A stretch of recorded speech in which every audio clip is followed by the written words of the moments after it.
Hi everyone, welcome to another great art lesson. This time we're going to learn how to paint an easy watercolor lake scene step by step. Let's jump right in. Start by sketching in your lake scene. I'm making my lines a little bit darker than you will want to make yours so that you can see them on the camera. You'll want to make your lines just about as light as possible. That way they don't show up underneath your watercolor paint. I'm keeping my shapes really general.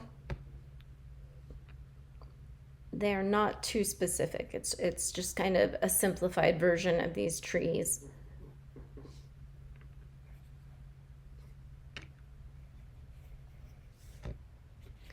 And this branch comes out across, it kind of hangs over the water in the foreground.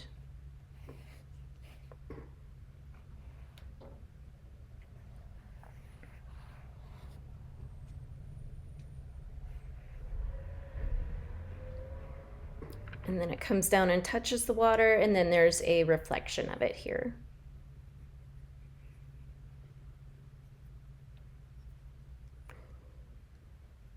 And I'm also going to just draw a really simplified shape of these trees as they're reflected in the water, just a mirror image of what we're seeing up above. And I just added in that little line. It's just a little gap. I'm going to leave a sliver of white as I'm working. And that sliver of white will just help the illusion of there being water and reflections on that water.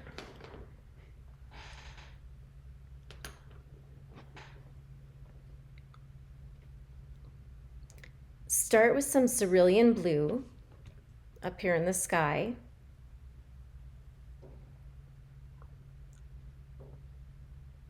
I like to leave the sky really nice and light in this painting so that most of the focus is down on the water.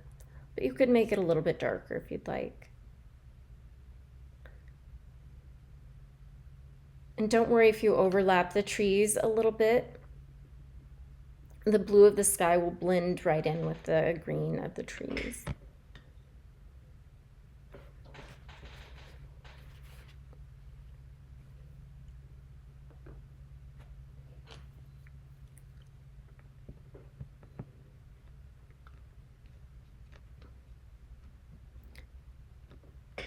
This is a yellow ochre. Go ahead and add some of that yellow ochre into that hill that's in the distance.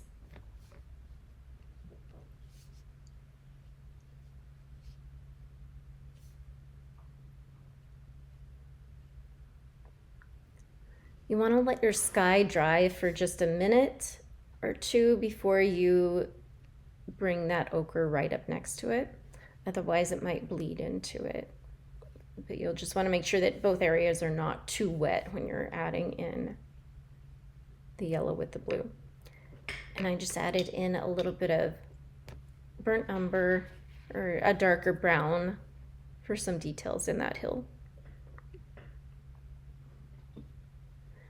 Mix together a little bit of Viridian green and yellow and just a tiny dab of black for kind of a middle toned green.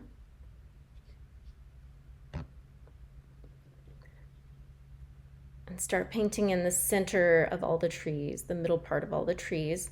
We're going to leave the right side of the trees for a yellowish highlight, and then the left side will be more in shadow. So that will be a darker green. So we're going down the center of the trees.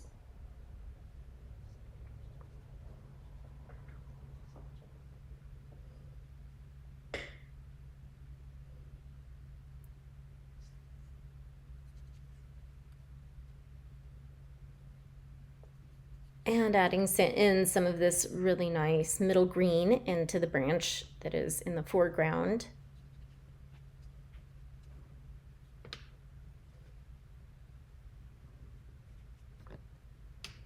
I am keeping my strokes really nice and loose.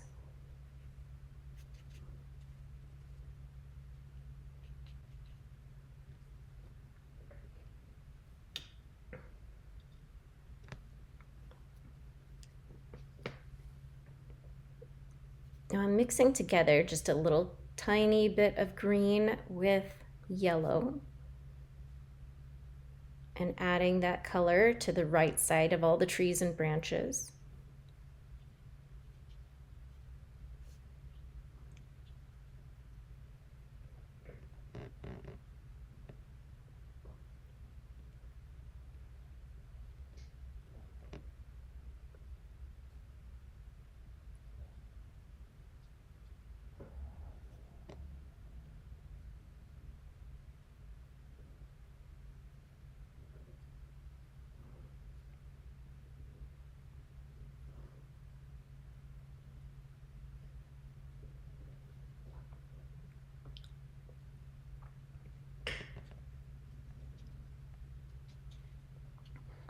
And hitting the top of that branch in the foreground with yellow. The sunlight is really hitting the top, so there's a lot of yellow in there.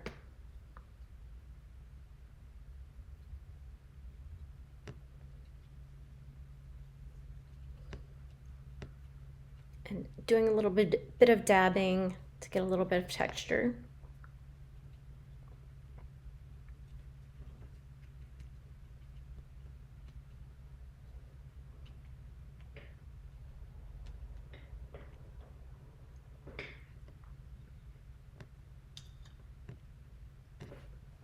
And rinsing out my brush, I have mixed together here a little bit of Viridian green with black to make a nice dark shadowy green,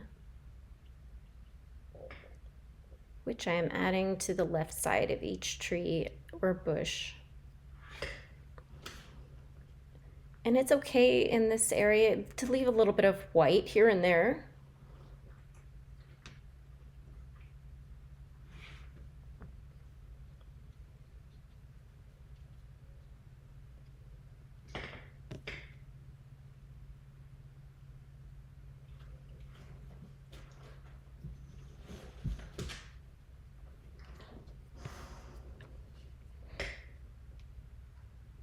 I can always refer back to the source photo to see where all the lights and darks really are.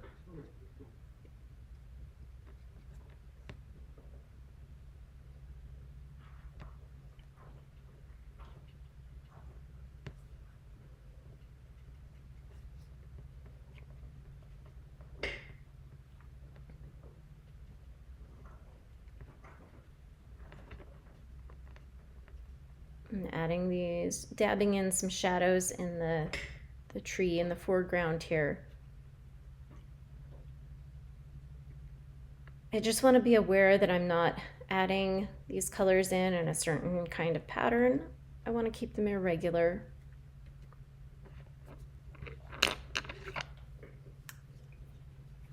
And there's always going to be some areas that are darker than others and some areas that are lighter than others.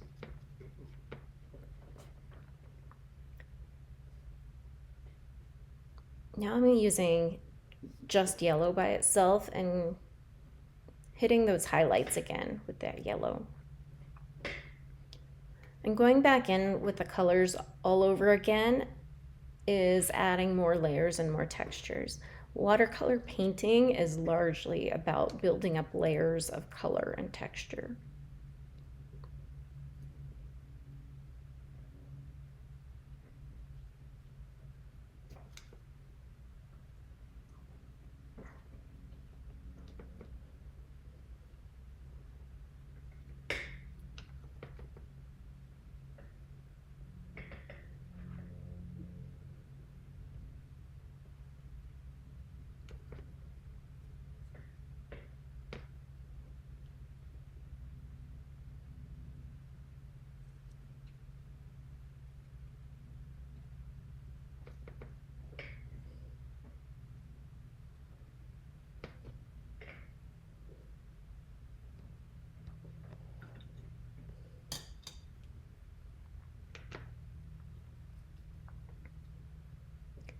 mixing a little bit more green together and adding some more texture right down the middle of those trees. I could add in a few hints of branches or trunks.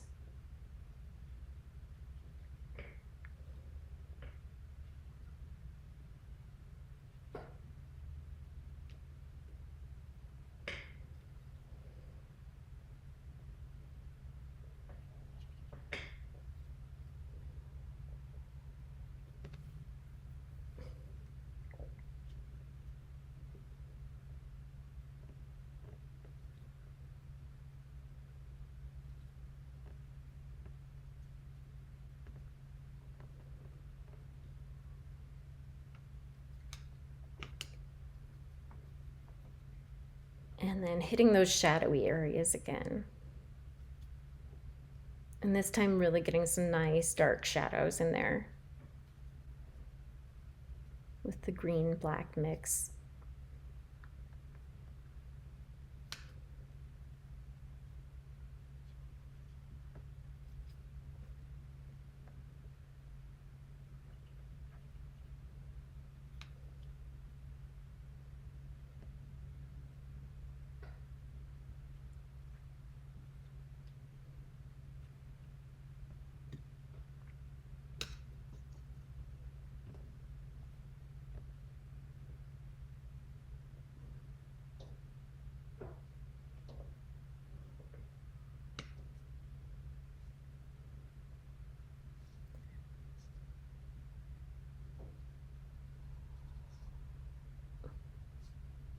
Use a little bit of blue paint to paint in some of those shadow areas as well.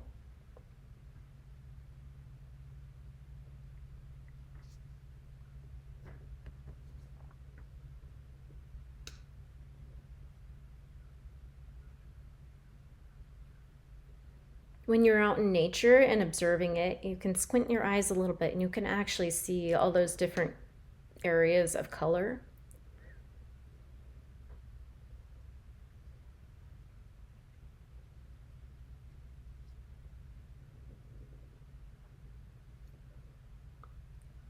There's actually usually a lot of different colors that make up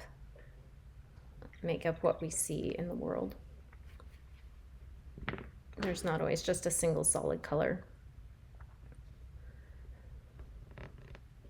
Now I'm going to go in with the water. I'm going to try to make the water a little bit darker down towards me, and as it gets further away, it can be a little bit lighter. I want to make sure that my strokes are nice and loose here, but I'm also leaving a few little streaks of white.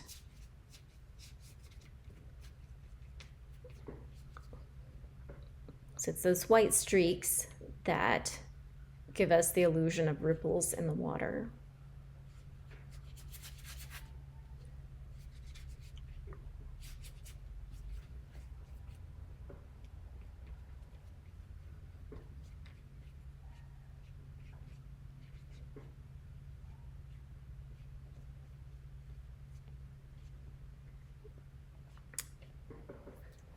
You can even clean out your brush and go back in and lift out some areas to add a few more streaks or ripples back into the water.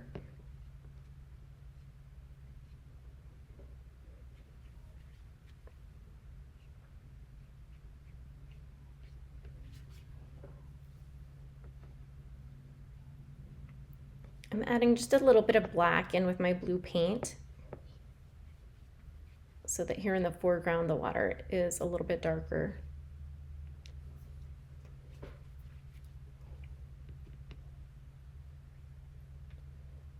And blending it together a little bit where I just added it in. When it dries, it should all blend together pretty well.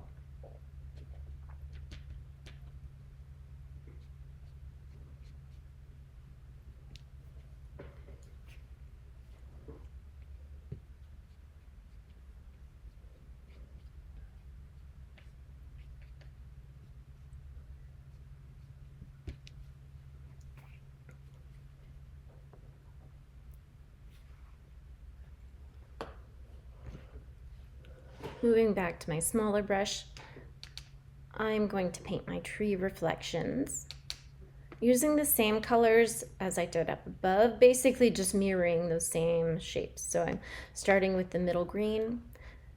I'm gonna make little lines going across in kind of a loose fashion. And those lines make it appear like it's rippled, like the water has a lot of movement to it.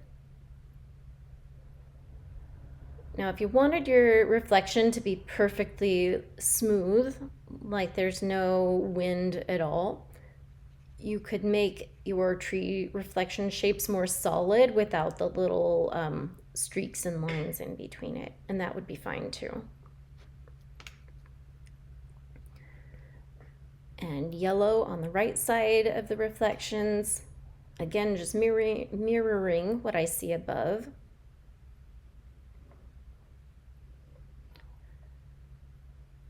Here in the reflections, I can add a lot less detail than the real trees.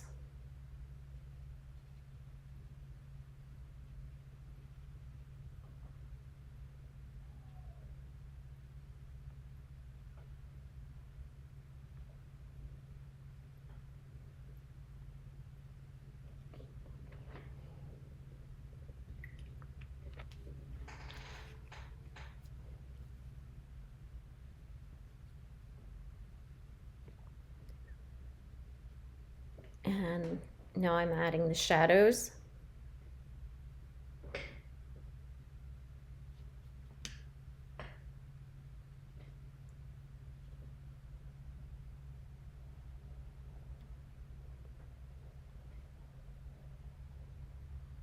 And keep these strokes nice and loose and easy. Making sure to leave that little white line in between the water and the land.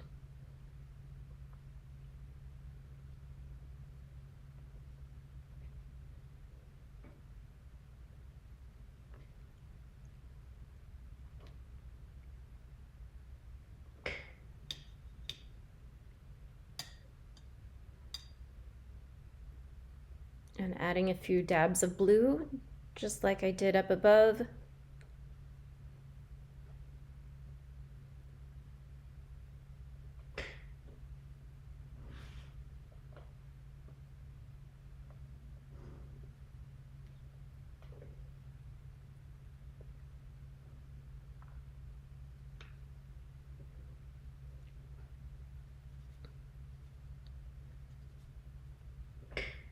I am painting in this shadow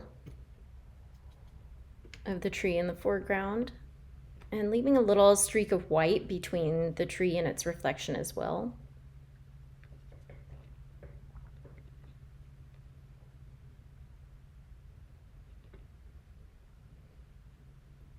And because this shadow is closer to us, we can make it really nice and dark. I'm mixing in a little bit of black and blue in with my green.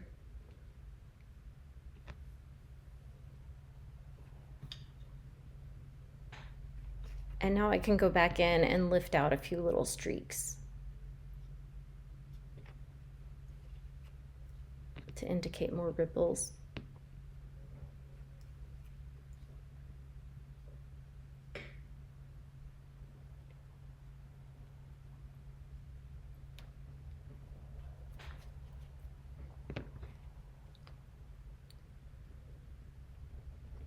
I'm using a little bit of crimson red and adding just a few dabs to it, just to add a little bit more color. And of course, in nature, when we look and squint, you can see all these different colors that come together to make up trees. So just a little tiny hint of crimson.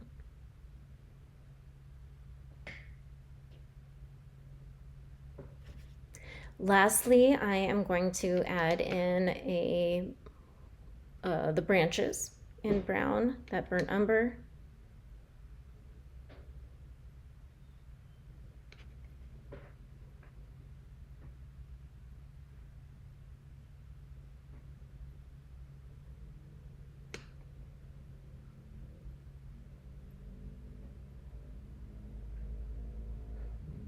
A few little hints of branches coming through the tree. And then also a little line at the top of that white line that I've left. I'm going to add in just a little bit of brown, an irregular line, a broken line, to indicate some of the land that's peeking through. That is all there is to it. Remember, learning how to paint is a journey, so just keep practicing. I hope you enjoyed painting along with me. Thanks for watching, and I hope you can join me again soon.